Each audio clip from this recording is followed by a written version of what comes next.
Hello, welcome back to the classroom. Today's class is figurative sculpture, and I am going to show how I work on the head. I cut it with a wire tool, compress the inside, reconnect by slip and scoring.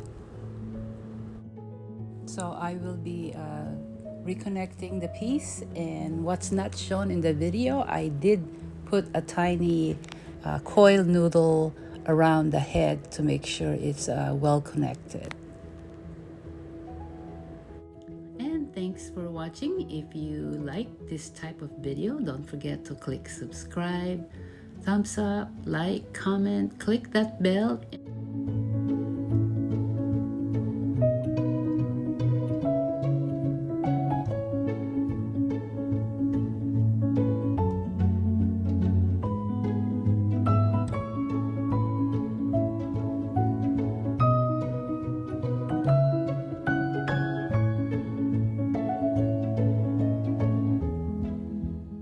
Since I'll be working just on the area, the top area, it's recommended to put plastic around the piece so it will not dry up, and it will protect it from cracking.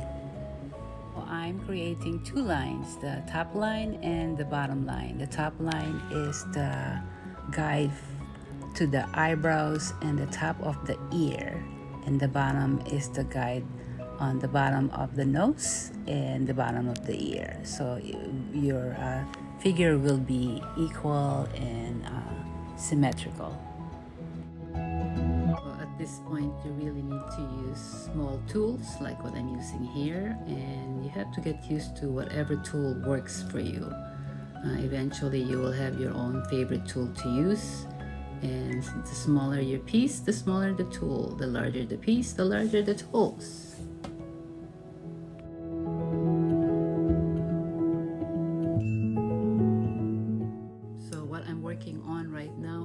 Preliminary guide on the features. It's not final, so you can still change the proportion, the things around. So your clay is must at least be soft, like what I'm working on. It's not leather hard, it's soft clay, so you can still move things around.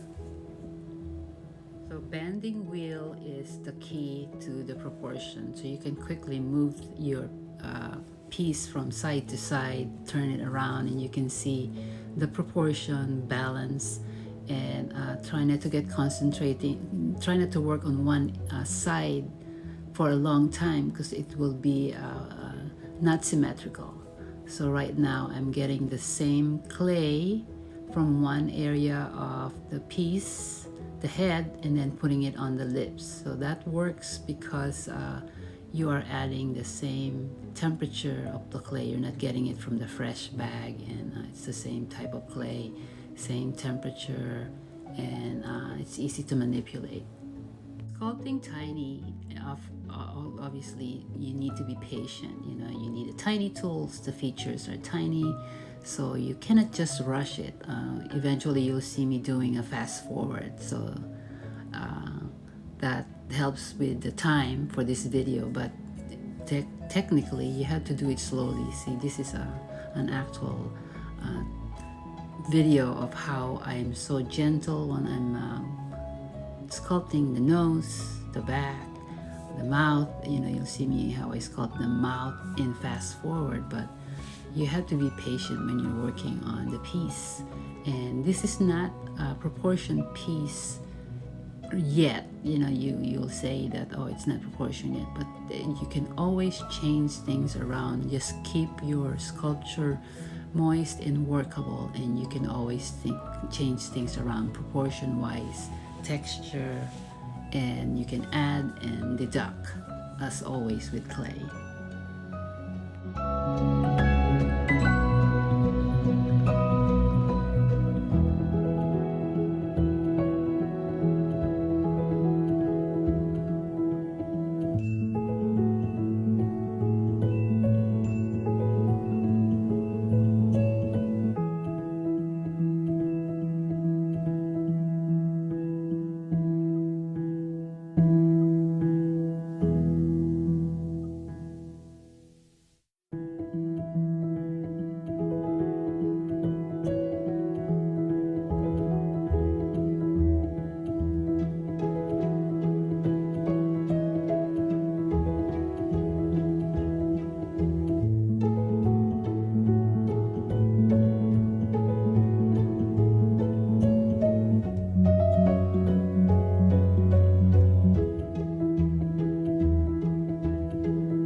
be creating the ear. See, the line that I created, the two lines from the top and the bottom, will be very helpful to even out the ear. See, I follow back and forth, left, right, back, and make sure the ear is symmetrical. So turning around the piece using the bending wheel really helps with the proportion.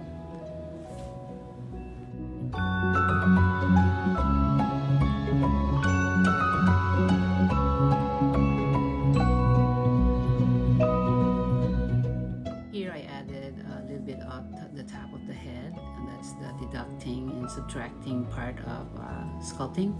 So eventually you will see how you will compose your figure. Hopefully I can have a hair or a hat or whatever, maybe a headdress. So this is the part that you will start composing your piece.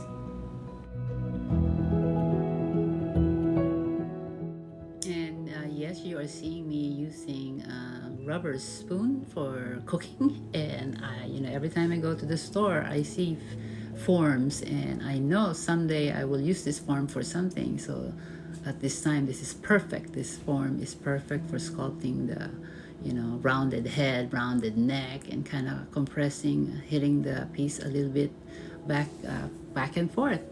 So whatever tool you think will work for you, you're welcome to use it. And this part of this head sculpting, this rubber spoon really works really well.